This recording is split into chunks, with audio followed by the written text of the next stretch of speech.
హల్లెలూయా యేసు ప్రభున్ ఎల్లరు స్తుతించుడి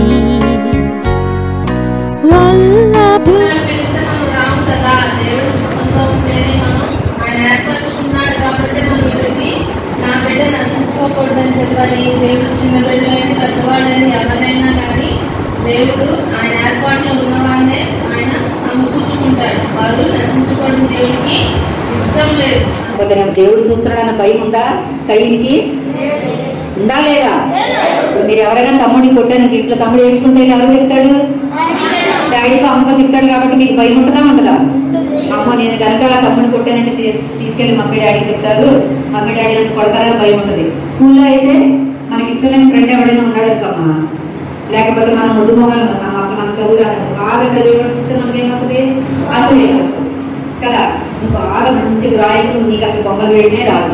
ఎవరైనా క్లాస్లో మంచి ఆర్టిస్ట్ ఉన్నాడు, కొంచెం బొమ్మలు చాలా బాగా రాస్తాడు అనుకో, వాడిని చూసి అరే వీడు ఎంత బాగా వేస్తున్నాడు, అరే వీడి దగ్గర నేను కూడా నేర్చుకుందామని అందాలా, వీడు బాగా వేస్తున్నా నాకు రావట్లేదని రాని వాడికి మంచి వాళ్ళని చూస్తే ఏమవుతుందమ్మా? అసూయ అనమాట. ఏమవుతుంది?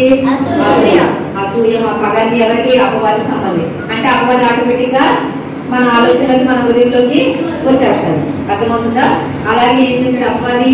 కయ్యను హృదయంలోకి చొరపడి తమ్ముడిని చంపాలన్న దురాలోచన పుట్టించాడు. చంపేశాడు. చంపిన తర్వాత భయం ఉండాలా లేదా? అమ్మో దేవుడు చూస్తాడు, మరి వెళ్ళిన తర్వాత అమ్మ నాన్న నన్ను అడుగుతారు తమ్ముడేడని ఏ మాత్రం భయం లేదనమాట. భయం లేక మామూలుగా ఉన్నాడు. మామూలుగా ఉంటే అక్కడ దేవుడు అడుగుతున్నాడు, కయ్యను నీ తమ్ముడు ఎక్కడా అని అడుగుతున్నాడు. కయ్యను ఏం అడిగాడమ్మా? నీ తమ్ముడైన హేబేలు ఎక్కడా? ఏమని అడిగాడు? యెహోవా తండ్రి యెహోవా తండ్రి అన్న యేసు ప్రభు అన్న ఆయనే. నీ తమ్ముడైన హేబేలు ఎక్కడా అని ఎవరు అడిగాడు? అది పరిశుద్ధల ప్రదేశము. ఇది ఎలా ఉంది? ఈ లోకం ఎలా ఉంది? పాప లోకం అనమాట. లోకమంతా పాపముతో నిండి ఉన్నదని చెప్తాం మనం. ఇంకా ఏమని చెప్తాము? లోకమంతా పాపం అనే చీకటితో నిండి ఉన్నదని మనము చెప్పే వాళ్ళంగా ఉంటామన్నమాట. ఇంకా కనుక మనము చూస్తే కనుక మరి పాపము నుండి మనం రక్షించడానికి ఎవరు వచ్చారు ఈ లోకానికి? యేసుక్రీస్తు వారు వచ్చారన్నమాట. యేసుక్రీస్తు వారు ఎలా వచ్చారంటే ఈ లోకానికి ఒక గొర్రె పిల్ల వలె ఆయన వచ్చాడనమాట. ఈ లోకానికి ఆయన ఒక గొర్రె పిల్ల వలె ఆయన వచ్చాడు. ఈ భాగం మనము చదువుకున్నామండి. యోహాను సువార్త 1వ అధ్యాయము 15 నుంచి 34 వచనములు మనము చదువుదాం. యోహాను సువార్త 1వ అధ్యాయము 15 నుంచి 34 ఇది ఒకటే చదువుదాము. నేను చదువుతున్నాను, మీరు చూడండి. యోహాను సువార్త 1వ అధ్యాయము 15 నుంచి 34. యోహాను ఆయనను గూర్చి సాక్ష్యం ఇచ్చుచు, నా వెనుక వచ్చేవాడు నాకంటే ప్రముఖుడు కనుక ఆయన నాకంటే ముందటి వాడు ఆయనని, నేను చెప్పిన వాడు ఈయనే అని ఎలుగెత్తి చెప్పాడు. ఆయన పరిపూర్ణతలో నుండి మనమందరము కృప వెంబడి కృపను పొందింది. ధర్మశాస్త్రము మోషే ద్వారా అనుగ్రహింపబడను, కృపయు సత్యమును యేసుక్రీస్తు ద్వారా కలిగిన. ఎవడను ఎప్పుడైనాను దేవుని చూడలేదు. తండ్రి రొమ్మునున్న అద్వితీయ కుమారుడే ఆయనను బయలుపరిచెను. నీవెవడవని అడుగుటకు యూదులు యెరూషలేము నుండి యాజకులను లేవీయులను యోహానునకు పంపినప్పుడు అతనిచ్చిన సాక్ష్యం ఇదే. అతడు ఎరుగననక ఒప్పుకొనెను, క్రీస్తును కానని ఒప్పుకొనెను. కాగా వారు, మరి నీవెవరవు? నీవు ఏలియావా అని అడగగా అతడు కానను. నీవు ఆ ప్రవక్తవా అని అడగగా కానని ఉత్తరమిచ్చను. కాబట్టి వారు, నీవెవరవు? మమ్ము పంపిన వారికి నేను ఉత్తరమియ్యవలెను గనక నిన్ను గూర్చి నీవేమి చెప్పుకొంటున్నామని అతను అడిగింది. అందుకతడు కొన్ని క్వశ్చన్స్ చేస్తాను, మీకు తెలుసుకుంటే చెప్పండి, సరేనా? ఫస్ట్ దేవుడు ఒక మనిషిని చేశారు కదా, అతని పేరు చెప్పగలరా? ఆదాముకి ఎంతమంది కుమారులు? ఇద్దరు. వాళ్ళ పేర్లేంటి? కయ్యను, హేబేలు కదా. అయితే కుమారుడు కూడా ఉన్నారు, చెప్పగలరా? కయ్యను కుమారుడు కూడా ఉంటారు.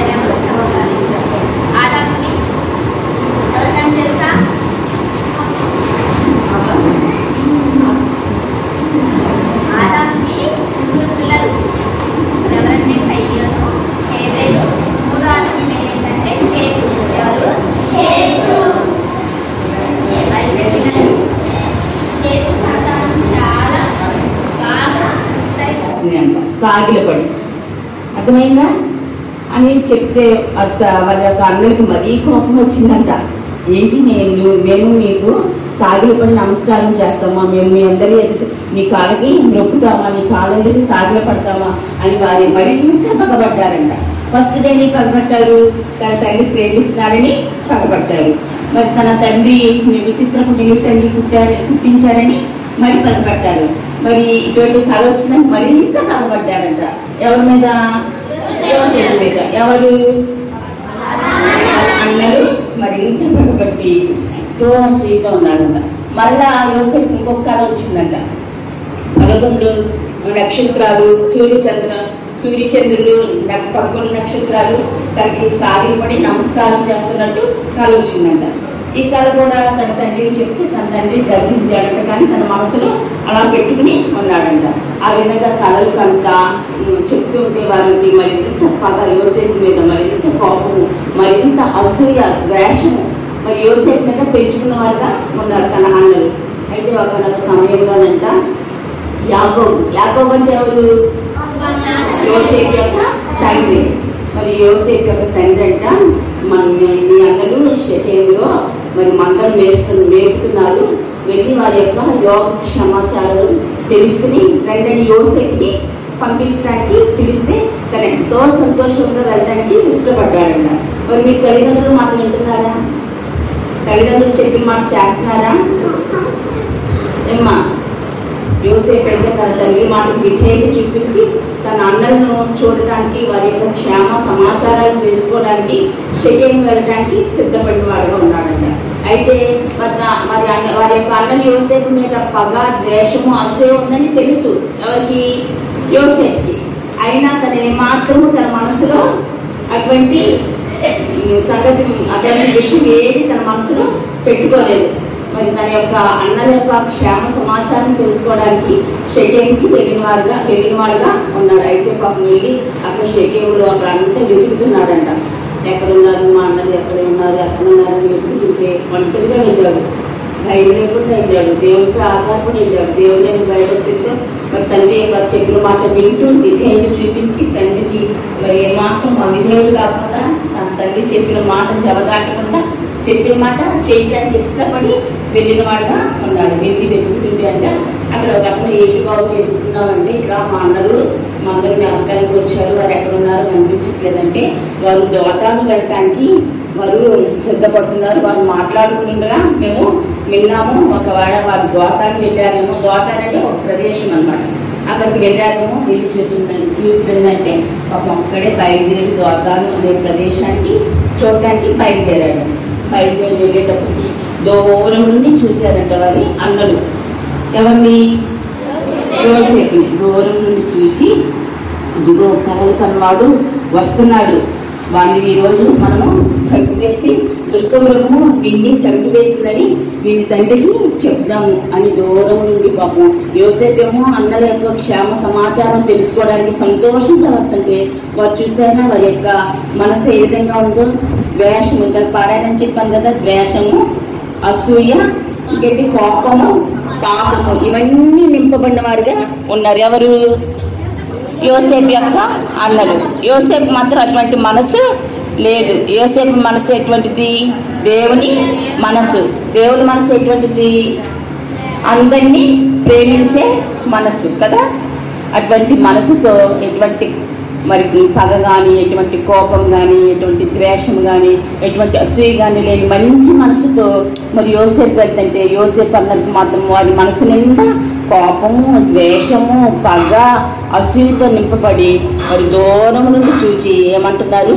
కలలు కనేవాడు వస్తున్నాడు, వీడిని ఈరోజు చంపివేద్దామని మరి ఎదురు చూచి తను రాగానే పాపం యోసేపుని పట్టుకుని తన యొక్క అంగీని, విచిత్రపు నిలువుటంగి తన తండ్రి పుట్టించాడని చెప్పాను కదా, ఆ విచిత్రపు నిలువుటంగిని తీసివేసి మరి తన్ని మరి చంపివేయటానికి ప్రయత్నిస్తే తన యొక్క పెద్ద అన్నారు రూబేన్. మొత్తం అది ఎంతమంది కుమారులు అని చెప్పా? 12 మంది. 12 మందిలో 10 మంది అన్నలు, ఒకతను తమ్ముడు కదా. ఆ 10 మంది అన్నలో పెద్ద అన్న పేరు రూబేన్.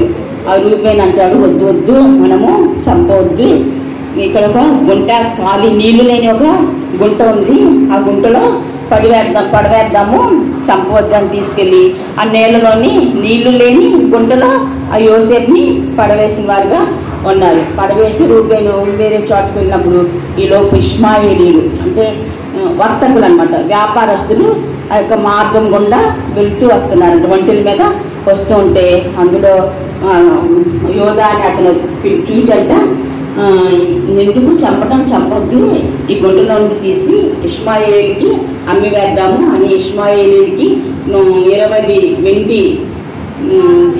వెండి నాణాలకు యోసేపుని అమ్మి వేసిన వారుగా ఉన్నారు. యేసు ప్రభువుని ఎన్ని వెండి నాణాలకు అమ్మేశారు? 30.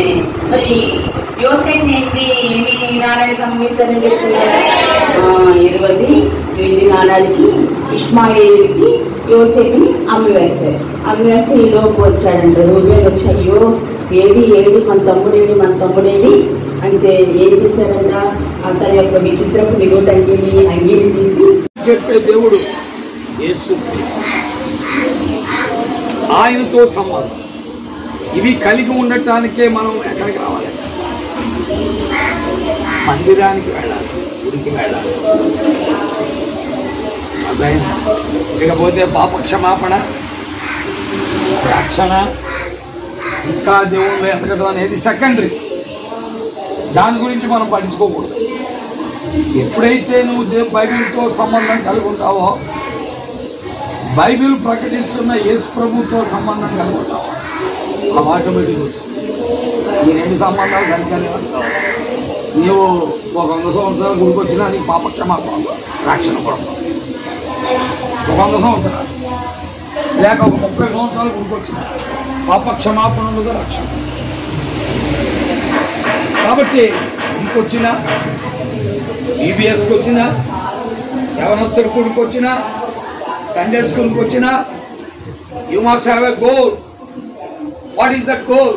You must have contact with Bible and also you must contact with Lord Jesus. బైబిల్తో సంబంధం, యేసు ప్రభుతో సంబంధం, దాని కొరకే ఇక్కడికి రావాలి. అంతేగాని కెనడీ గారితో స్నానం చేస్తే రాకూడదు. ఎవడైనా కెనడీ గారితో స్నానం చేయటానికి, అక్కడ సేవకుడితో స్నానం చేయటానికి, అక్కడ పాస్టర్తో స్నానం చేయటానికి వచ్చండి, వాడు భ్రష్టుడైపోయి, వాడు దేవుడికి పనికిరాడు. కాబట్టి నా గోల్ అదే. నేను ఫస్ట్ నుంచి నేను యేసు ప్రభు నమ్ముకుంది 18వ సంవత్సరం వయసు, 18. I must have a very real contact with the Bible and also very real contact with Lord Jesus. అంతేగాని అక్కడ ఉండే సేవకులతో లేక అక్కడికి వచ్చే సేవకులతో సంబంధాలు కాదు, పాస్టర్తో సంబంధాలు కాదు. ఆటోమేటిక్గా వచ్చేస్తాయి. ఎప్పుడు తెలుసా? మనం బైబిల్ను ప్రేమించినప్పుడు, యేసు ప్రభుని. అసలు నువ్వు బైబిల్నే ప్రేమించకపోతే ఆ సేవకుడితో నీ సంబంధం ఏర్పడతా? అసలు యేసు ప్రభువునే ప్రేమించకపోతే ఆ సేవకుడితో నీ సంబంధం ఏర్పడతా? నటిస్తావు. సంబంధం ఉన్నట్టుగా నటిస్తావు, సంబంధం ఉన్నట్టుగా వేషధారిగా ఉంటావు, సంబంధం ఉన్నట్టుగా కపటంగా ఉంటావు. నో, కాబట్టి గుర్తుపెట్టుకోవాలి. మనది ఏ కూడికకు వచ్చినా వచ్చేది ఎందుకంటే we must connect with Bible and we must connect with Lord Jesus. బైబిల్తో కనెక్ట్ అవడానికి యేసు ప్రభుతో కనెక్ట్ ఆ 2 కనెక్షన్స్ లేకుండా రోజు నువ్వు గుడికొచ్చి నీకు 80 సంవత్సరాలు అయినా నీ ఎందుకు పనికిరావు? ఎందుకంటే బైబిల్లో ఒకడు సిలోయం కోనేడు దగ్గర 38 సంవత్సరాలు వచ్చాడు. 8 సంవత్సరాలు ఇచ్చాడు, 38 ఏళ్ళు ఉన్నాడు. But that fellow doesn't have connection with Bible and also Lord Jesus. యేసు ప్రభుతో కానీ బైబిల్తో కానీ వాడి కనెక్షన్ లేదు. సిలోయం కోనేడు దగ్గర కూర్చున్నాడు.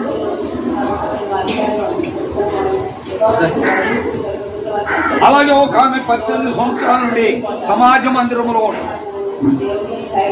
ఎన్నేళ్ళు? 18 ఏళ్ళు. అబ్రహాం కుమార్తె. కానీ no contact with Bible and no contact with Lord Jesus. కాబట్టి ఎవరు వెళ్ళారా? నీకు దేవుడితో దేవుని గ్రంథంతో సంబంధం లేకుండా ఇక్కడికి వచ్చి కూర్చొని నాతోనూ లేకపోతే ఇక్కడికి వచ్చిన వాళ్ళతో సంబంధం కలిగి ఉండాలని నువ్వు అనుకుంటే భ్రష్టుడు అయిపోతావు, పనికి మాలిన అయిపోతావు, పనికి మాలిన అయిపోతావు.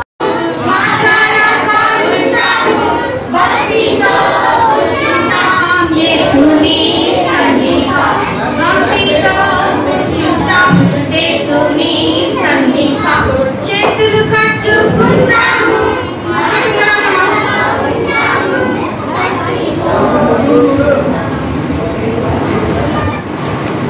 నిన్న మనం ఎవరి గురించి నేర్చుకున్నాం? గట్టి చెప్పాలి. Annie Carmichael. ఎవరామె? Who is she? Annie Carmichael ఎక్కడి నుంచి వచ్చింది పిల్లలు? ఐర్లాండ్ నుంచి వచ్చింది. She is from Ireland. Ireland ఎక్కడ పుట్టింది?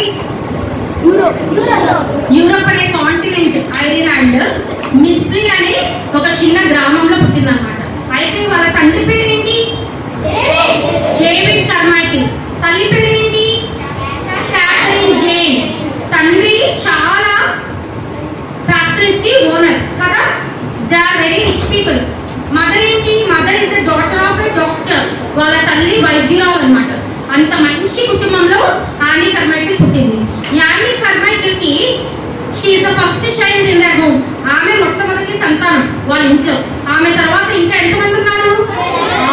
ఉన్నారన్నమాట. టోటల్ ఎంతమంది వాళ్ళు? 7 మెంబర్స్. అర్థమైందా పిల్లలు? అయితే చిన్నతనం నుండి యానీ కార్మైకిల్ వాళ్ళ తల్లిదండ్రులు వాళ్ళంత ధనవంతులైన దేవుని యందు భయభక్తులు కలిగిన తల్లిదండ్రులు. చిన్నతనం నుండి వాక్యము ప్రార్థన రెగ్యులర్ గా ఉండేది వాళ్ళ ఇంట్లో. ఫ్యామిలీ ప్రేయర్ ఉండేది. అర్థమైందా పిల్లలు? ఫ్యామిలీ ప్రేయర్ లో వాళ్ళ మమ్మీ డాడీ కూర్చోబెట్టి ఆ పిల్లలకి మంచి దైవ వాక్యం చెప్పేవాళ్ళు, మంచి కథలు చెప్పేవాళ్ళు, పాటలు నేర్పించేవాళ్ళు. ఎంతగానో దేవునిలో దేవుని యందు భయభక్తులతో పెంచారు ఆ పిల్లల్ని. అర్థమైందా? ఇలాగా పిల్లల్ని దేవుని యందు భయభక్తులతో పెంచినప్పుడు ఈ పాప చిన్నప్పటి నుండి దైవ జ్ఞానంలో ఎదిగిందన్నమాట. ఎందులో ఎదిగింది? యేసుక్రీస్తు జ్ఞానం అంటే మనము దినదినము అభివృద్ధి చెందాలి. అర్థమైందా? యేసుక్రీస్తు జ్ఞానం అంతా ఆ బిడ్డ రోజు రోజుకి ఎదుగుతూ వచ్చిందనమాట. ఆ బిడ్డ తర్వాత చెల్లి తమ్ముడు వాళ్ళకి ఈ బిడ్డ ఎంతో మాదిరికరమైన అక్కగా ఉంది. అర్థమైందా? ఎంత వాళ్ళ మమ్మీ డాడీ ఇంట్లో లేనప్పుడు బిజీగా ఉన్నప్పుడు ఈ పాపే ఫ్యామిలీ ప్రేయర్ లో వాళ్ళ పిల్లలందరినీ చెల్లి తమ్ముడిని కూర్చోబెట్టి రోజు వాళ్ళకి బైబిల్ స్టోరీస్ చెప్పేది, బైబిల్ చదివించేది, పాట నేర్పించేది. ఎంతో భయభక్తులతో ఈ పాప ఎదుగుతూ వచ్చిందనమాట. ఈ విధంగా ఎదుగుతూ వచ్చినప్పుడు ఏం జరిగిందో తెలుసా పిల్లలు? ఈ పాప పెద్దదవుతూ ఉంది. ఈలోగా వాళ్ళ డాడీ ఏమని చెప్పాడు? ఫ్యాక్టరీస్ కి ఓనర్ అని చెప్పాడు కదా. ఫ్యాక్టరీస్ లో చాలా నష్టం వచ్చేసింది అనమాట. నష్టం వచ్చేసరికి వాళ్ళ యొక్క ఫైనాన్షియల్ క్రైసిస్ వచ్చింది. ఆర్థిక స్తోమత పడిపోయింది అనమాట. ఈ పాప అయినా కానీ వాళ్ళ మమ్మీ చిన్నతనం నుండి ఏమని పెంచిందో తెలుసా? వీళ్ళకి యెహోవా ఇచ్చును, యెహోవా తీసుకుని పోయినను, యెహోవా నామమునకే స్తుతి కలుగును గాక అని ఎవరు చెప్పారు బైబిల్లో? యోబు చెప్పారు కదా. యోబుకి అన్ని, she is a very rich man పూజనీసంలో కదా. అయితే అన్ని కోల్పోయినప్పుడు అన్ని దేవుడు తీసేస్తారని సనుగుడు గురుగుడు కలిగారా? అన్నారా? అసలు గ్రంథింగ్ చేస్తారా? దేవుడితో ఆర్గ్యుమెంట్ పెట్టుకున్నారా? ఏమీ లేదు. ఎంతో సంతోషంగా యెహోవా ఇచ్చును, యెహోవా తీసుకుని పోయిను, యెహోవా నామమునకే స్తుతి కలుగును గాక. చిన్న వయసు నుండి, లేత వయసు నుండి వాళ్ళ మమ్మీ డాడీ ఆ బిడ్డని దైవ జ్ఞానంగా ఆ విధంగా పెంచుతూ వచ్చారు. ఈ రోజున మరి ఎంతమంది అలా పెంచుతున్నారో నాకు తెలియదు, కానీ నాకు తెలిసి అసలు ఎవరు పెంచరు అలా. కానీ చిన్న వయసు నుండి ఏమిన్నా ఏది లేకపోయినా దేవునికి మహిమ, దేవునికి స్తుతి చెల్లించాలి మనమని చిన్న వయసు నుండి వాళ్ళ మమ్మీ డాడీ ఆ బిడ్డకి నేర్పిస్తూ వచ్చారనమాట. ఈ విధంగా వాళ్ళకి నష్టం వచ్చింది కదా ఫ్యాక్టరీస్. అయినా కానీ ఇప్పుడు డబ్బు లేకపోతే ఇదివరకు కాస్ట్లీ బట్టలు వేసుకున్నావు, అవునా? ఇప్పుడు ఏమైంది? డబ్బు తక్కువైపోతే ఇదివరకు వేసుకున్నంత ఖరీదైన బట్టలు వేసుకోగలరా? వేసుకోలేదు కదా. అయినప్పటికీ ఏమి మాత్రం వాళ్ళ దుఃఖము నిట్టూర్పు చెందట్లా, దుఃఖపడట్లా.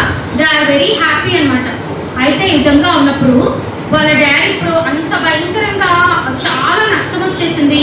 ఇంకా వాళ్ళకి డాడీకి చాలా స్ట్రెస్. ఇంకా వాళ్ళ డాడీ ఏమైంది? ఇంకా అనారోగ్యం పాలైపోయాడు అనమాట. లంగ్ ప్రాబ్లం వచ్చేసింది వాళ్ళ డాడీకి. వాళ్ళ డాడీకి లంగ్ ప్రాబ్లం వచ్చేసినప్పుడు ఏం జరిగింది, ఇంకా లంగ్ ప్రాబ్లంతో చాలా ఒక 3-4 years సఫర్ అయ్యారు.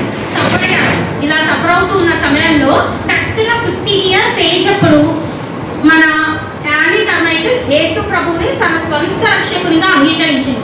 సంపూర్ణంగా దేవునికి తన ప్రాణాత్మ దేవునికి అప్పగించుకుంది. ఏసయ్యా, నా జీవితంలో నేను ఎంతో పాపిని, నా పాపములను క్షమించండి, నీ పరిశుద్ధ రక్తంలో నీవే నిజమైన దేవుడు, నిత్య జీవం ఇచ్చే దేవుడు అని నేను నమ్ముతున్నాను అని సంపూర్ణంగా తన ప్రాణాత్మ దేవులను దేవునికి అప్పగించుకొని నీ చిత్తమే నా జీవితంలో జరిగించిన దాకా అని సంపూర్ణంగా దేవునికి అప్పగించుకున్నాను అనమాట. ఓకే, ఇంతవరకు మీరు యేసు ప్రభువుని అంగీకరించకపోయినా ఈ రోజు చెప్పబడే యానీ కర్మైకిల్ లెసన్ వినిన తర్వాత మీరు రక్షణ పొందాలి, మారు మనసు పొందాలి. ఇదే వ్యక్తిని అనుకున్న సమయం నేరే రక్షణ దినం. ఇప్పటికైనా మీరు రక్షణ మారు మనసు లేదనుకోండి, ఎక్కడికి వెళ్ళిపోతాం? నరకానికి వెళ్ళిపోతాం. అగ్ని ఆడదు, పురుగు చావదు, యుగ యుగాలు ఏడుపు పంట కొరుకుతాం. అర్థమైన పిల్లలు జాగ్రత్తగా వినాలి. అయితే 15 years అప్పుడు దేవుడు నమ్ముకున్న తర్వాత ఇంకా తన జీవితంలో మార్పు చూసిందన్నమాట. ఇప్పుడు మనం ఏదైనా నమ్ముకున్నాక ఎంతమంది నా జీవితంలో మార్పు చూసారన్న వాళ్ళు చేయొద్దండి. నేను ఇదివరకట్లా సినిమా చూడట్లేదు, ఇదివరకట్లా ఎక్కడికి పడితే అక్కడికి వెళ్ళట్లేదు, చెప్పిన మాట వింటున్నాను, సెల్ ఫోన్ ఎక్కువ పట్టుకోవట్లేదు. ఎంతమంది గ్లోరీ చెప్పాలి మీరు? సరే, చేయించాం. అయితే ఈ పాపంట రోజు రోజుకి తన జీవితంలో ఎంతో ట్రాన్స్ఫర్మేషన్ చూస్తుందంట. యేసు ప్రభు శిలువలో చనిపోయి మరణం నుండి సమాధి చేయబడి తిరిగి 3వ దినాన లేచిన తర్వాత యేసు ప్రభు ఎలా ట్రాన్స్ఫిగర్ అయ్యారో అలాగా ఆమె జీవితంలో రోజు రోజుకి ట్రాన్స్ఫర్మేషన్ చూస్తుంది. పాపానికి దూరంగా వెళ్ళిపోతుంది, దేవునికి దగ్గరగా వస్తుంది అన్నమాట. ఎలా వస్తాం అలాగా? ఎప్పుడైతే యేసు ప్రభుతో సహవాసం చేసినప్పుడే మనం దేవునికి దగ్గరగా వస్తాం. వాక్యంలో ఉందా లేదా? ఆయనతో సహవాసం చేసిన మీకు మేలు కలుగుతుంది. ఉందా లేదా? ఎక్కడుంది? యోబు గ్రంథము 22. ఎవ్వరు బయట వినండి. యోబు గ్రంథము 22వ అధ్యాయము 28వ వచనంలో ఉంటుంది. అర్థమైందా? చాలా క్లియర్ గా రాసింటుంది అనమాట. మనం దేవునితో సహవాసం చేస్తే దినదినము మనం దేవునికి సమీపస్తులుగా ఉంటాం, లోకానికి దూరంగా వెళ్ళిపోతాం అనమాట. ఈ పాప దేవునిలో సమీపస్తులుగా లోకానికి దూరంగా వెళ్ళిపోతూ దేవునిలో చాలా బహుబలంగా ఉందన్నమాట. ఇలా ఉన్న రోజుల్లో ఏం జరిగిందో తెలుసా? 16th year అయిపోయింది, 17th year అయిపోయింది. వాళ్ళ డాడీ యొక్క ఆరోగ్యము రోజు రోజుకి తగ్గిపోతుంది అనమాట. ఈ కరెక్ట్ ఈ పాపకి 18 years, 1885 లో ఈ పాపకి 18 years వచ్చింది. ఆ సంవత్సరం వాళ్ళ డాడీ చనిపోయారు. ఇప్పుడు వాళ్ళ డాడీ చనిపోతే వాళ్ళ mummy she not a working women, వాళ్ళ మమ్మీ ఇంట్లోనే ఉంటది. ఇప్పుడు కుటుంబ బాధ్యత అంతా ఎవరి మీద పడింది? ఈ పాప ఇంట్లో పెద్దది కదా, యానీ కర్మైకిల్ తర్వాత ఆమె తర్వాత ఇంకా 6 ఉన్నారనమాట. ఇంకా కుటుంబ బాధ్యత అంతా ఈ పాప మీద పడింది. మనమైతే ఏం చేస్తాం? మనమైతే కుటుంబ బాధ్యత ఉందనుకో 24 గంటలు సనుగుడు గొనుగుడు, ఏ పని చేయడానికి ఇష్టపడదు. కానీ ఆ చిన్న వయసులో ఆ పాప ఎంతో సంతోషంగా వాళ్ళ మమ్మీ ఏం చెప్తారు చేస్తూ వాళ్ళ మమ్మీకి ఎంతో చేదోడు వాదోడుగా ఉందన్నమాట. ఎంత హెల్ప్ఫుల్ గా ఉంది. అర్థమైందా పిల్లలు? ఎంత హెల్ప్ఫుల్ గా ఉందంటే ఇంకా రోజు బయటికి వెళ్ళి వాళ్ళ మమ్మీ ఇంకా బయటకి వెళ్ళలేదు. వాళ్ళ మమ్మీ పెద్ద కదా, వాళ్ళు చాలా రిచ్ ఫెలోస్ కదా, రిచ్ పీపుల్ అన్నమాట, త్వరగా బయటికి వెళ్ళరు. అయితే ఈ పాప బయటికి వెళ్ళి పని చేస్తూ డబ్బులు సంపాదిస్తూ ఇంకా వాళ్ళ 7 పోషిస్తూ వచ్చిందనమాట. అలాగా ఈ పాప దేవునిలో బహుబలంగా ఎదుగుతూ వచ్చింది. ఇలాగ ఉన్న రోజులో ఒక రోజు ఏమైందో తెలుసా పిల్లలు? ఈ పాపకి 18 years అయిపోతుంది. ఆ సమయంలో ఈ పాప దేవునికి దగ్గరగా ఉంటుంది కదా, తనకు ఒక ఆలోచన వచ్చింది. రోజు ఈ పాప వాళ్ళ చెల్లెలకి తమ్ములకి బైబిల్ చెప్తుంది కదా, పాటలు నేర్పిస్తుంది కదా, బైబిల్ కథ చెప్తుంది కదా. ఈ పాప చెప్పడం చూసిన ఆ ఊర్లో పిల్లలు, ఆ ప్రాంతంలో ఉన్న పిల్లలు, ఆ లైన్ లో ఆ పక్క లైన్ లో ఉన్న పిల్లలందరూ వచ్చి వాళ్ళ తల్లిదండ్రులు కూడా రోజు ఈ పాప దగ్గరికి పంపిస్తున్నారు అనమాట. మీరు కూడా వెళ్ళి నేర్చుకోండి, అక్కడ యామి అనే అక్క ఉంది, ఆ అక్క ఎంతో చక్కగా పాటలు నేర్పిస్తుంది అంటే ఆ పిల్లలందరూ వస్తున్నారు అనమాట. ఆ రోజు రోజుకి పెద్దదవుతూ ఉంది ఆ గుంపు. ఇదివరకు చిన్నగా 6 members ఉండాలి కదా, ఇప్పుడు 10 members 13 members అలాగా 25 to 30 members అనమాట. అయితే చిన్నపిల్లలు రావడమే కాదు, పెద్దవాళ్ళు రావడం కూడా మొదలెట్టారనమాట. ఎంత గొప్ప సాక్ష్యమో చూడండి. చిన్న వయసు 18 years ఆఫ్ ఏజ్ లో పెద్ద పిల్లలు కూడా, పెద్దవాళ్ళు పేరెంట్స్ చెప్పేది, చక్కగా పాటలు పాడేది, చక్కగా దేవుని గురించి వాళ్ళకి రోజు చెప్తూ వచ్చేది అనమాట. అయితే ఇలా వస్తున్న సమయంలో ఆ పాప ఏం చేసిందో తెలుసా పిల్లలు?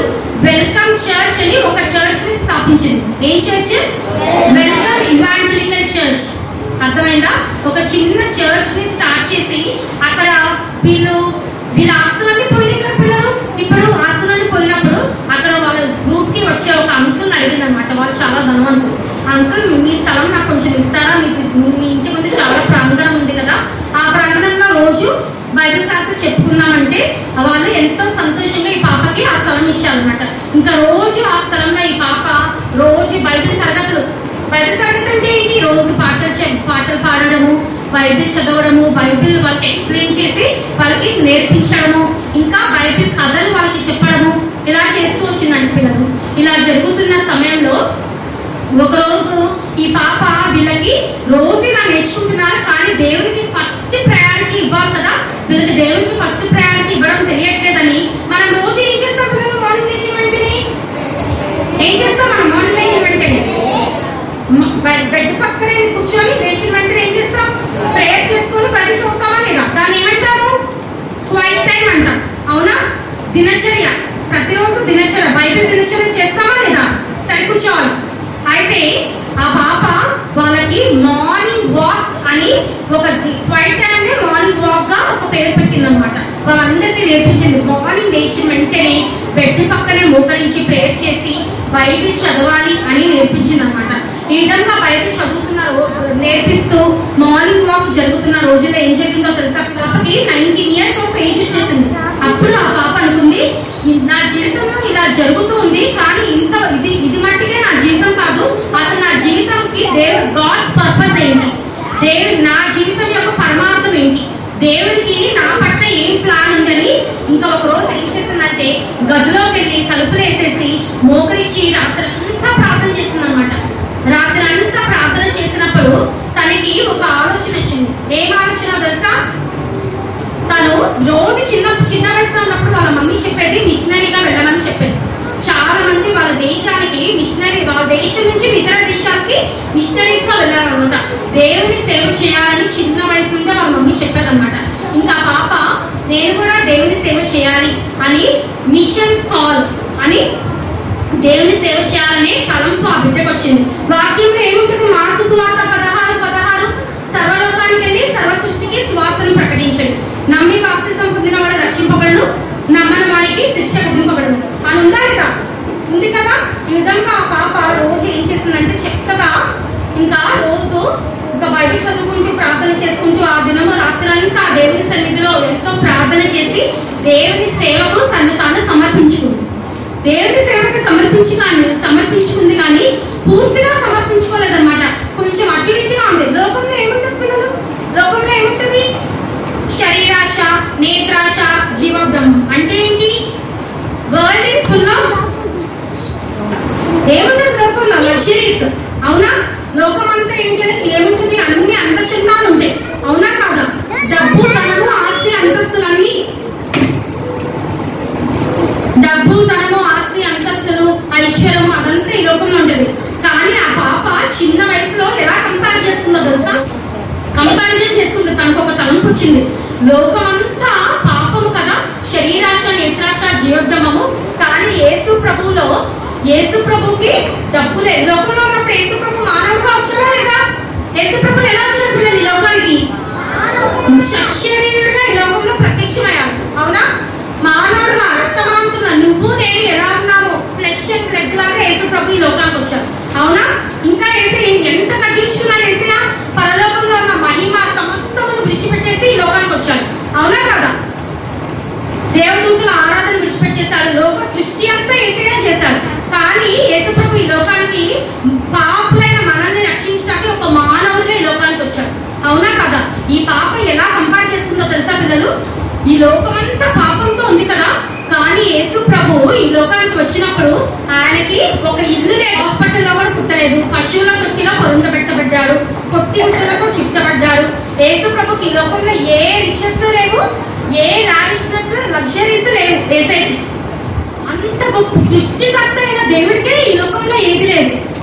అసలు మానవుడుగా మనం ఈ లోకంలో దేవుడు మనల్ని కదా మనల్ని సృష్టించింది. మనం ఇంకెంత తగ్గించుకోవాలి, యేసు ప్రభువుకు మనం ఇంకెంత సేవ చేయాలని ఆ పాప ఆ రోజు సంపూర్ణంగా తన ప్రాణము, ఆత్మ, శరీరము దేవునికి అప్పగించుకుందన్నమాట. సరే కూర్చోవాలి. దేవునికి అప్పగించుకున్నప్పుడు ఇంకా ఆ రోజు ఏం చేసిందంటే మోకరించి ప్రార్థన చేసింది. ఏసా, నేను నా ప్రాణము, ఆత్మ, శరీరం నీ చేతికి అప్పగించుకున్నా, అయితే ఇంకా లోకము, ఇంకా శరీరము నాలో ఉంది, దయతో నన్ను క్షమించండి ఏసయ్యా, నేను దాని నుండి నేను బయటపడలేకపోతున్నాను అని తన హృదయంలో ఎంతో బాధ చెందిందనమాట. ఇంకా బాధ చెంది బాగా ప్రేయర్ చేసుకుంటుంది. ఇలా ప్రార్థన చేసుకుంటున్న సమయంలో ఏం చేసిందో తెలుసా? ఆ పాప దేవుని వాక్యానికి సంపూర్ణంగా విధేయత చూపించడానికి ఎవరు ప్రోత్సహించారో తెలుసా పిల్లలు? వాళ్ళ మదర్ కేథరిన్ జైన్ ఎంతో ప్రోత్సహించిందన్నమాట. కేథరిన్ జైన్ ఇప్పుడు తనతో లేదు. తను ఏం చేసిందంటే ఒక రోజు 1894లో ఒక రోజు ఏం జరిగిందంటే వాళ్ళ ఫ్రెండ్స్ స్కాట్లాండ్ లో వాళ్ళ ఫ్రెండ్స్ ఉన్నారనమాట. స్కాట్లాండ్ లో ఉన్న ఫ్రెండ్స్ తనకి లెటర్ రాశారు. ఏమని రాశారంటే, నువ్వు మా దగ్గరికి రా, ఇక్కడ నువ్వు రోజు రోజుకి ఆత్మీయంగా ఎదగాలనుకుంటున్నావు కదా, నువ్వు మా దగ్గరికి వస్తే నువ్వు రోజు రోజుకి నువ్వు ఆత్మీయంగా ఎంతో బలవంతుతావు.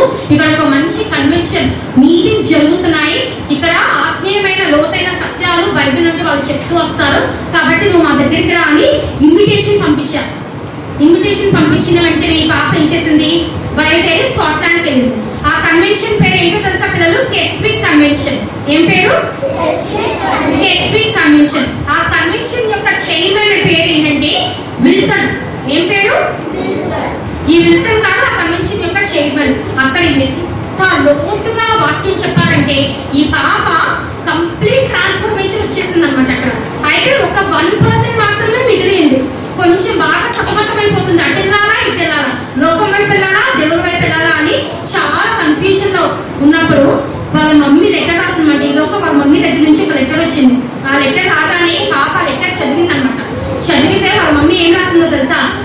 ఇశ్రాయేలుని అరణ్యంలో నడిపించిన దేవుడు నిన్ను కూడా నడిపిస్తాడు, నువ్వు లోకం వైపు చూడద్దు. యేసు ప్రభు ఎప్పుడు లోకం వైపు చూడాలి. నిజంగా యేసు ప్రభు ఇదంతా నాదే అనుకుంటే నీ కోసం నా కోసం యేసు ప్రభు ఈ లోకానికి తగ్గించుకొని రాడు, మానవుడుగా రాడు. కాబట్టి నువ్వు నీ ప్రాణాత్మ దేహాలను సంపూర్ణంగా, కాబట్టి నువ్వు లోకాన్ని వైపు నువ్వు చూడద్దు. యేసు ప్రభు ఏ విధంగా తగ్గించుకొని లోకానికి వచ్చాడో ఆ విధంగా నీవు నీ ప్రాణాత్మ దేహములను సంపూర్ణంగా దేవునికి అప్పగించుకో. దేవుని యొక్క కాల్, ఆ మిషనరీ కాల్ కి సంపూర్ణంగా అప్పగించుకోమని వాళ్ళ మమ్మీ చెప్పింది అనమాట లెటర్ లో. చెప్తూ ఏం చెప్పిందో తెలుసా? ఇశ్రాయేలుని అరణ్యంలో నడిపించిన దేవుడు నిన్ను కూడా ఈ లోకంలో ఏ పరిస్థితులు వచ్చినా, ఎన్ని ట్రబుల్స్, ఎన్ని ట్రయల్స్, ఎన్ని సారోస్, ఎన్ని ట్రిబ్యులేషన్స్ వచ్చినా యేసు ప్రభు నిన్ను నడిపిస్తాడు. ఈ లోకంలో ఎన్ని పరిస్థితులు వచ్చినా యేసు ప్రభు నిన్ను నడిపిస్తాడు. నీ కన్నీటిని దేవుడు తుడుస్తాడు, నీ దుఃఖమంతా తీసేస్తాడు. యేసే నిన్ను ఎంతగానో ప్రేమిస్తున్నాడు. కాబట్టి నువ్వు మట్టుకు పొరపాటున కూడా వెనక్కి చూడకు. యేసు ప్రభు యొక్క పిలుపుకి సంపూర్ణమైన విధేయత చూపించని తల్లి కేథరిన్ జైన్ చెప్పిందనమాట. చెప్పిన వెంటనే ఈ పాప మోకరించి యేసు ప్రభు నిన్న నేడు నిరంతరము ఒకటే రీతిగా ఉన్నాడు కదా, ఆ రోజు ఇశ్రాయేలుని నడిపించిన దేవుడు ఈ రోజు కూడా సజీవుడుగా ఉన్నాడు లేదా పిల్లలు? ఆ దేవుడు వేరే, ఈ దేవుడు వేరా? ఆ యేసయ్య ఈ రోజు కూడా సజీవుడుగా ఉన్నాడు కదా. ఆ యేసు ప్రభు ఆ రోజు నడిపించిన దేవుడు ఈ రోజు కూడా నన్ను నడిపిస్తాడని వాళ్ళ మమ్మీ చెప్పినప్పుడు వాళ్ళ మమ్మీ చెప్పిన మాటకి సంపూర్ణంగా విధేయత చూపించారు అనమాట. సంపూర్ణంగా విధేయత చూపించి దేవుని యొక్క పిలుపుకి లోబడింది అనమాట. ఈ విధంగా దేవుని యొక్క పిలుపుకి లోబడి ఒక రోజు ఈ విధంగా ఉన్నప్పుడు విల్సన్ గారు గురించి చెప్పాను, కెస్విక్ కన్వెన్షన్ యొక్క చైర్మన్ అని చెప్పాను కదా. అయితే ఆయనకు ఒక భార్య, ఒక కుమార్తె. భార్య కుమార్తె ఇద్దరు చనిపోయారనమాట. చనిపోతే ఆయనకి పిల్లలు ఎవ్వరు లేరు. అయితే ఈ పాప యొక్క భక్తి మర్యాదల కెస్విక్ కన్వెన్షన్ కి పాప వచ్చింది కదా, ఆయన ఎంత అబ్జర్వ్ చేశారు 1 వీక్. ఈ పాపకి దేవుడు మంచి వరాలు ఇచ్చాడు. ఈ పాప ఎంతో డిసిప్లిన్, దేవునితో సహవాసం కలిగిన పాప అని ఆయన ఆ 1 వీక్ బాగా గుర్తించాడు ఈ పాపని. వెంటనే వాళ్ళ మమ్మీకి లెటర్ రాశాడు అనమాట. ఎవరికి? యాని యొక్క మమ్మీ కేథరిన్ జైన్ లెటర్ రాశాడు. మీ పాపని నేను అడాప్ట్ చేసుకుంటాను, నా కూతురుగా నేను స్వీకరిస్తాను, మీకు ఇష్టమైతే అని లెటర్ రాశాడు అనమాట. లెటర్ రాసిన వెంటనే వాళ్ళ తల్లి వెంటనే ఒప్పుకుందనమాట. వెంటనే ఒప్పుకుంటే ఇప్పుడు యాని ఎవరి పాప? యాని యొక్క ఫాదర్ పేరు ఏంటి? విల్సన్ అన్నమాట. ఇప్పుడు విల్సన్ గారు యామీని అడాప్ట్ చేసుకున్నారు, కూతురుగా స్వీకరించారు అనమాట. ఇప్పుడు యామీ విల్సన్ కర్మైకిల్ అనే పేరు మార్చుకుంది. ఏం పేరు?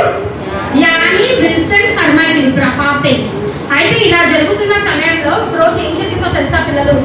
ఆ పాప 1893లో మిషనరీ కాల్ వచ్చిన తర్వాత గదిలో కూర్చొని ప్రార్థన చేసుకుంటుంది.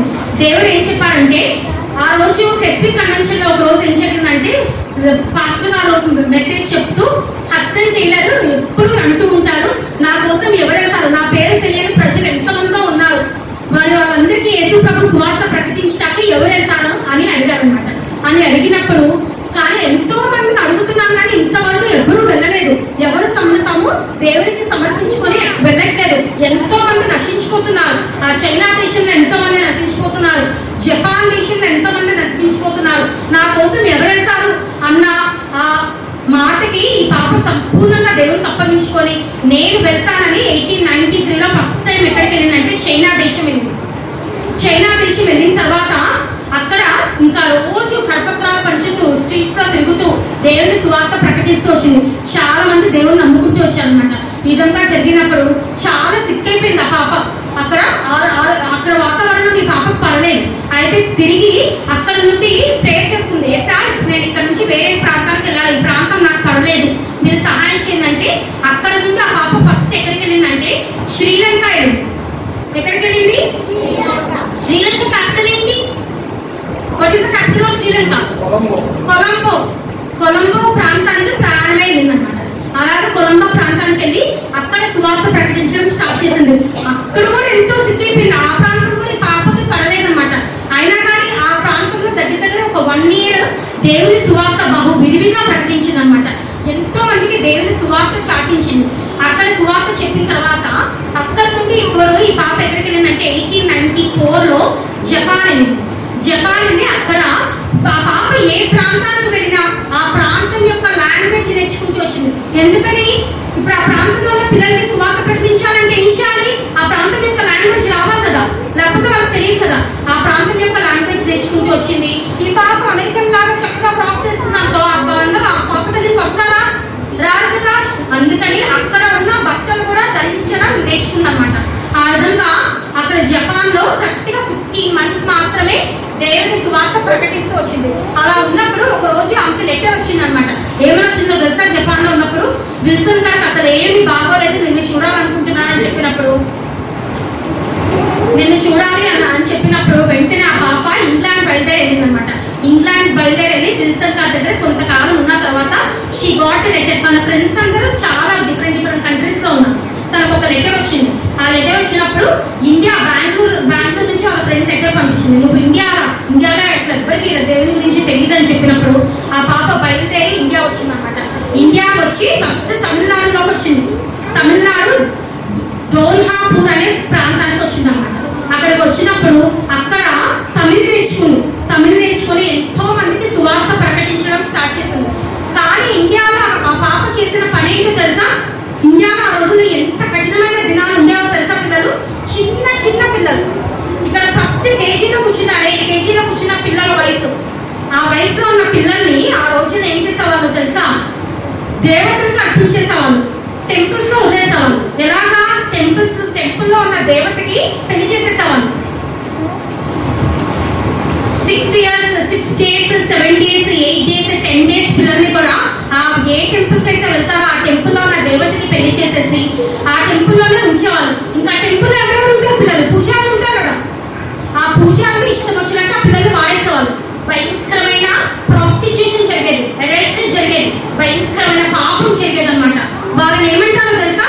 దేవదాసీలు అంటారు. ఏమంటారు? ఒక రోజు 1901 నిన్న చెప్పాను కదా, 1901లో ఒక పాప పరిగెత్తుకుంటూ వచ్చింది. She just 7 years old.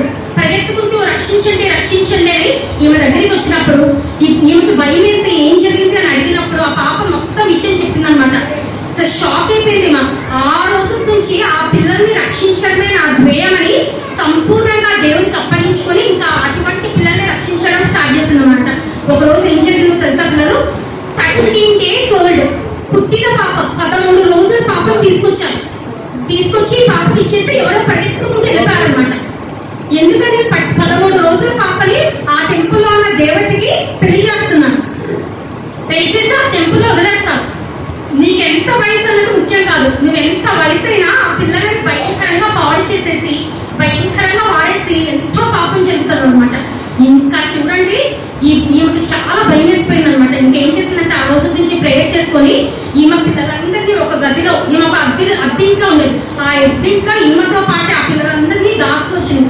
ఈమె దగ్గర ఉన్న డబ్బులతో ఏం చేసిందంటే మిల్క్ కొని ఆ పిల్లలకి పెట్టారనమాట. ఇలాగా ఒక 8 మెంబర్స్ పిల్లలు అయిపోయారు అనమాట. 8 మెంబర్స్ వచ్చేసారు. ఇప్పుడు 8 మెంబర్స్ కి మిల్క్ సరిపోతుంది. ఆమె దగ్గర ఉన్న డబ్బులన్నీ అయిపోయాయి అనమాట.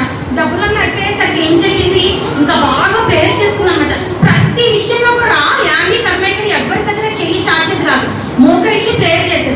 ఇలా ప్రేయర్ చేసుకుంటున్న సమయంలో ఈమె యొక్క మంచితనము, ఈమె ఎలాగా పిల్లలందరినీ సంరక్షిస్తుంది, కాపాడుతుంది, ఏ విధంగా నిజమైన దేవుని గురించి చెప్తుంది, ఆ ప్రాంతంలో ఉన్న వాళ్ళందరూ చాలా మంది రక్షింపబడ్డారు.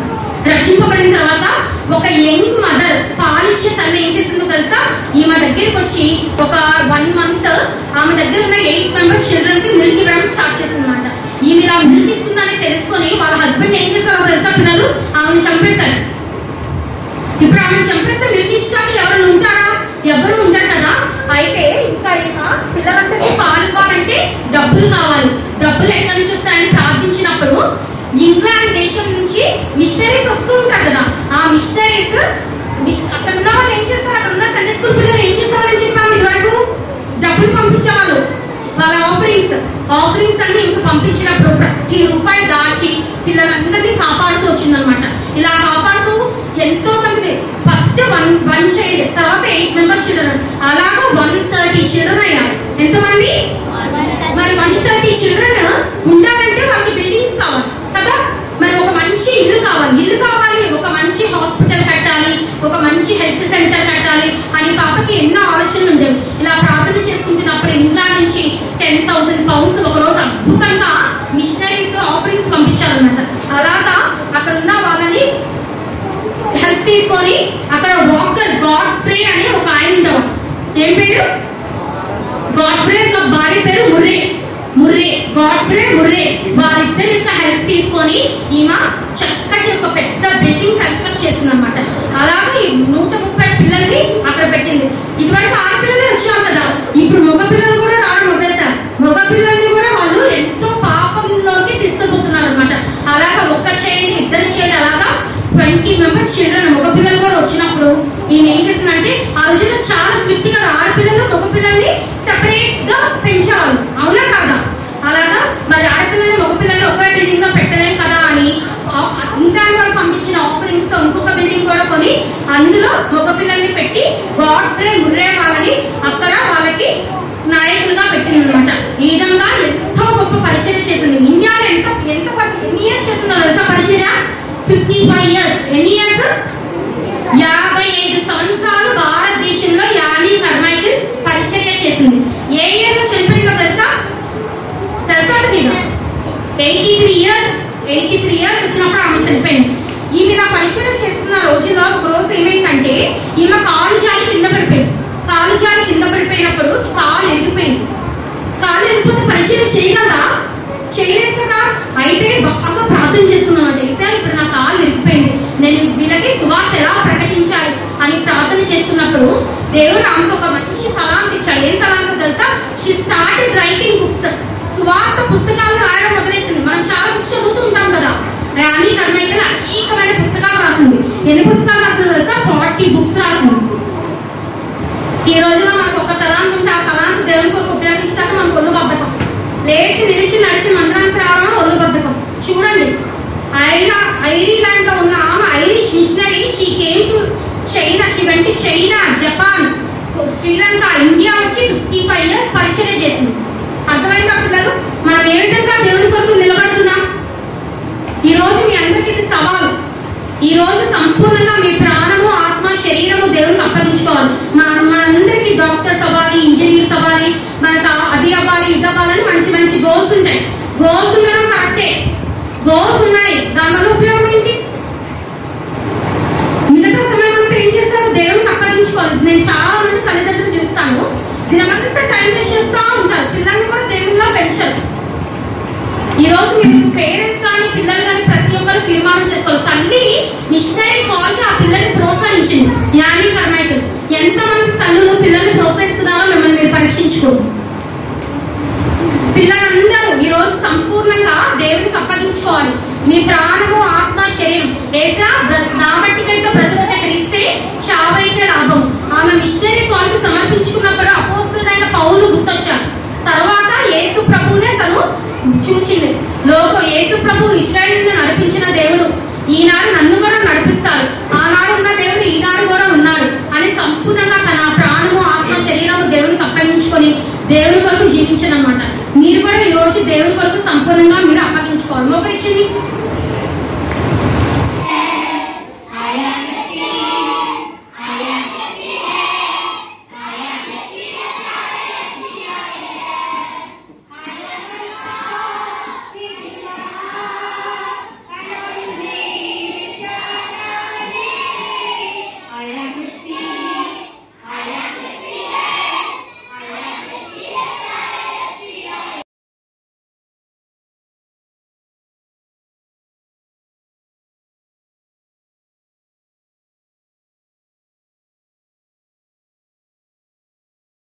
ప్రేమతో నిన్ను పిలుచుచుండే దొరకు ముక్తి ప్రభు చింతాని రండి రండి సర్వజనమా వెళ్ళేదాము మనమందరము రండి రండి సర్వజనమా వెళ్ళేదాము మనమందరము అంగారాలు ఉన్న తోడు ఆయన చేర్చుకోను అందరిలో ఉన్న తోడు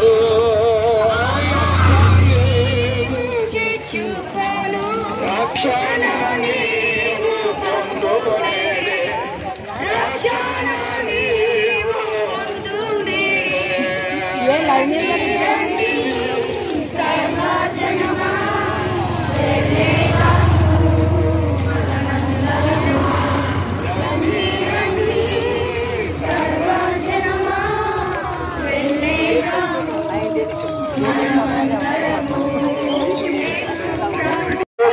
అందరినీ ప్రేమించుచున్న యేసుక్రీస్తు ప్రభువునకు, అందరి కొరకై ప్రాణం పెట్టిన యేసుక్రీస్తు ప్రభువునకు, అందరి కొరకై సిలువబడిన యేసుక్రీస్తు ప్రభువునకు, అందరికీ సమీపంగా ఉండే యేసుక్రీస్తు ప్రభువునకు, ప్రభు సమస్యకు గంభీర ధ్వని గల తాళంబుతో యెహోవాను స్తుతించుడి, మీరు యెహోవాను కీర్తించుడి. గంభీర ధ్వని గల తాళంబుతో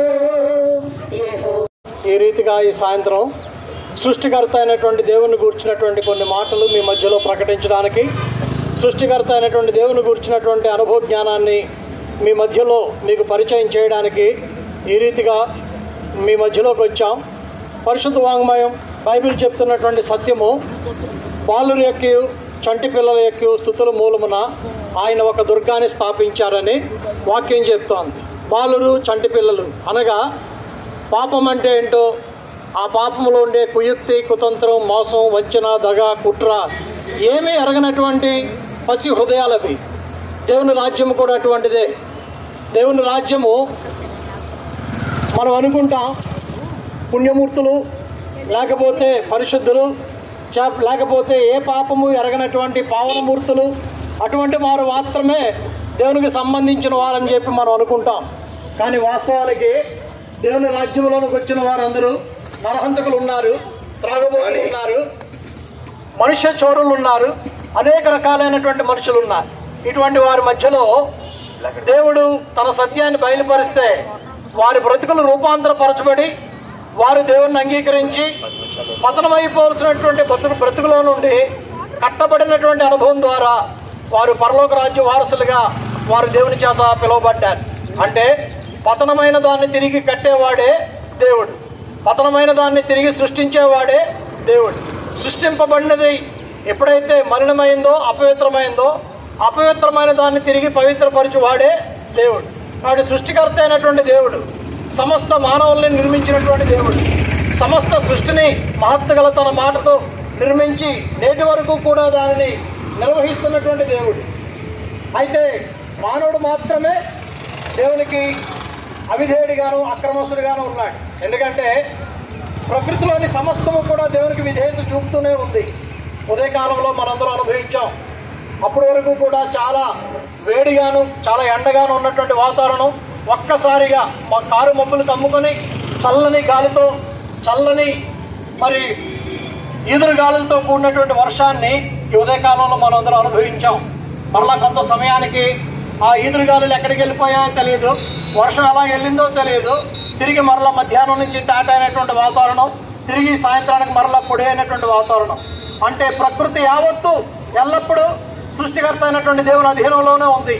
దేవుని యొక్క అధీనాన్ని దాటిన వాడు, దేవుని యొక్క అధీనంలో లేకుండా బయటకు వచ్చిన వాడు ఎవరా అంటే, ఎవరికైతే దేవుడు తన పోలిక స్వరూపం జీవం ఆత్మ ఇచ్చి సృష్టించాడో ఆ మానవుడే. పతనమైన మానవుని యొక్క జీవితాన్ని తిరిగి కట్టడానికి సృష్టికర్త అయినటువంటి దేవుడు మరొకసారి పతనమైనటువంటి తన పోలిక తన స్వరూపం తన జీవం తన ఆత్మ అయినటువంటి మానవుని తిరిగి కట్టు ప్రయత్నంలో ఆయనే మానవుడిగా భూమి మీదకి వచ్చి 33.5 సంవత్సరాలు సవాలుతో కూడిన పరిశుద్ధ జీవితాన్ని జీవించి సర్వ మానవ పాపానికి ప్రాయశ్చిత్తంగా తను తానే అపరాధ పరిహారార్థ బలి పశువుగా శిలువ మరణానికి అప్పగించుకొని మరణాన్ని గెలిచి తిరిగి లేచినటువంటి దేవుడు. ఆ దేవుని యొక్క ఆ సత్యాన్ని మీ మధ్యలో ప్రకటించడానికి ఈ సాయంత్రం ఈ రీతిగా మీ మధ్యలోకి వచ్చాం, ప్రకటిస్తున్నాం. గ్రహింపగలిగినటువంటి వారు, సత్యాన్ని ఎరగాలనుకున్న వారు, స్థితప్రజ్ఞులు, సత్యాన్వేషకులు ఈ మాట ఏందో లక్ష్యం ఉంచి ప్రకటింపబడుతున్నటువంటి దేవుడు ఏదో ఒక వర్గానికి సంబంధించిన వాడు అని అనుకోక, ఆ దేవుడు నా సృష్టికర్త, నా దేవుడు నా నిర్మాణకుడు, నాలోని జీవానికి మూలము ఆధారమైన వాడనే సత్యాన్ని ప్రజలందరూ గ్రహించి మరొక్కసారి మన జీవితాల్ని ఆ దేవునికి ఆ సృష్టికర్తకు ఆ జీవాధిపతికి పునరంకితం చేయాలని ప్రభు పక్షాన మిమ్మల్ని అందరినీ కోరుతూ మీ అందరి బ్రతుకుల్లో వ్యక్తిగత జీవితాల్లో ప్రభు యొక్క శుభాలు నింపబడాలని కోరుతూ ఈ మాటలు ముగిస్తున్నాం. చిన్న ప్రార్థన చేసి ముందుకు సాగుతాం. పరిశుద్ధుడైన దేవ, నమ్మదగిన తండ్రి, నీ పరిశుద్ధ నామానికి వందనాలు స్తోత్రాలు. దయగల మా ప్రభు, నమ్మదగిన తండ్రి, మీరు ఇచ్చినటువంటి భారాన్ని బట్టి నీ ప్రజల మధ్యలోనికి వచ్చి తండ్రి మీరు ఇచ్చినటువంటి జ్ఞానంతో వారి మధ్యలో కొన్ని మాటలు ప్రకటించడం జరిగింది. తండ్రి ఏ మాట గాలిలో మిగిలి నిరంతరంగా ఉంచడానికి ఇష్టపడే దేవుడు కాదు. విన్నవారి యొక్క హృదయాల్లో నిన్ను కూర్చున్న అనుభవ జ్ఞానాన్ని రేకెత్తించేదిగా నీ సత్యవాక్కు ఉండగలిగినట్లు మీ సహాయం దయచేయమని చిన్న బిడ్డలతో ముందుకు సాగుతున్నాం. తండ్రి వారి కాళ్ళను మీరే బలపరిచి తండ్రి తిరిగి నీ మందిరానికి చేరు వరకు కూడా ప్రతి ఒక్కరిని మీరే బలపరిచి ధైర్యపరుస్తూ నడిపిస్తూ రమ్మని యేసు పరిశుద్ధ నామంలో ప్రార్థన చేస్తున్నాము తండ్రి, ఆమేన్. ప్రభు సమస్యకు రాజుల రాజైన యేసు క్రీస్తు ప్రభువునకు, మానవ నిర్మాణకుడైన యేసు క్రీస్తు ప్రభువునకు, సృష్టి నిర్మాణకుడైన యేసు క్రీస్తు ప్రభువునకు, ప్రపంచ నిర్మాణకుడైన యేసు క్రీస్తు ప్రభువునకు, పాపి కొరకై లోకములోకి వచ్చిన యేసు క్రీస్తు ప్రభువునకు, పాపి కొరకై ప్రాణం పెట్టిన యేసు క్రీస్తు ప్రభువునకు, పాపుల రక్షకుడైన యేసు క్రీస్తు ప్రభువునకు, ప్రభు యేసు మసీహకు. యేసు ప్రభు పిలచూచుండే రక్తము కార్చి బాధింపబడిన ప్రభు మానవ నిమిత్తమే దారిద్రుడా ప్రభు క్రూర శిల్వనికి రక్తము కార్చి బాధింపబడిన ప్రభు రాజైన యేసు క్రీస్తు ప్రభువునకు, ఈబీఎస్లో తోడైన యేసు క్రీస్తు ప్రభువునకు, ఈ 4వ దినం కార్యక్రమం కూడా ఆకుండా జరిపించిన యేసు క్రీస్తు ప్రభువునకు, బోలో ప్రభు యేసు మసీహకు.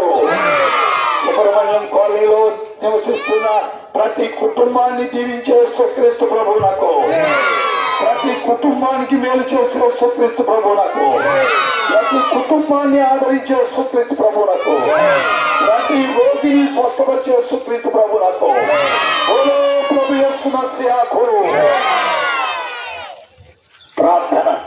ప్రేమ కలిగిన కలిగిన మా తండ్రి, నీ దయ కలిగిన నామం పేరిట ఉదయకాలం వర్ష కారణాన్ని బట్టి ఈ దిన పరిచర్య క్యాన్సిల్ చేసి రేపు ట్రాన్స్ఫర్ చేద్దాం అనుకున్నా. అయితే నీవు ఇచ్చిన ఆలోచన ప్రోత్సాహాన్ని బట్టి మరలా కంటిన్యూ చేయటానికి మీ ఆలోచనతో మీరు మమ్మల్ని నడిపించినందుకు స్తోత్రాలు. నీవెప్పుడు నీ ఆలోచనతో మమ్మల్ని నడిపించే దేవుడు. సంవత్సరాలు గడిచినా నువ్వు మారో, మేమైనా మారతామేమో గాని మీరెప్పుడు ఏకరీతిగా ఉండే దేవుడు అయినందుకు స్తోత్రాలు. నీ ఘనమైన నామాన్ని స్తోత్రించి ఈ యొక్క పాటల ద్వారా, జయ జయ ధ్వనుల ద్వారా, వాక్కుల ద్వారా నీ నామాన్ని ప్రచురించడానికి మీరు ఇచ్చిన తరుణం కూడా పొందనాలి. మా ప్రియమైన తండ్రి, దాదాపు 10 రోజుల నుంచి బ్యాటరీ కూడా వాడట్లా. అయితే నిన్నటి దినమున మీరు ఇచ్చిన ఆలోచన బట్టి ఒక 8 గంటలు దీన్ని ఛార్జింగ్ లో పెట్టడానికి అవకాశం ఇచ్చారు. దీన్ని ఎంతో ఎఫెక్టివ్ గా పనిచేయించారు. మీకు స్తోత్రాలు చెల్లిస్తున్నా. నీవెంతైనా నమ్మకమైన దేవుడు. నీ నడిపింపు కొరకు, నీ ప్రోత్సాహం కొరకు, నీ ఆలోచన కొరకు వందనాలు. చిన్న చిన్న పిల్లలు, చాలా బలహీనమైన బిడ్డలు ఈ పరిచర్యలో నడిచేస్తారు. వారందరినీ మీరు దీవించి ఆశీర్వదించు. వివిధ స్థలాల నుండి వచ్చారు. మిగిలిన సమయం కూడా మేలుకరంగా చేసి మహిమ పొందమని నీ చేతులకు సమర్పిస్తూ యేసుక్రీస్తు వారి అద్వితీయ నామములో ఈ ప్రాంతంలో ఉన్న ప్రతి కుటుంబాన్ని కూడా దీవించమని యేసు నామములో ప్రార్థిస్తున్నాము తండ్రి. ఆమేన్. బోలో ప్రభు యేసు మసీహకు. దయచేసి గమనించండి.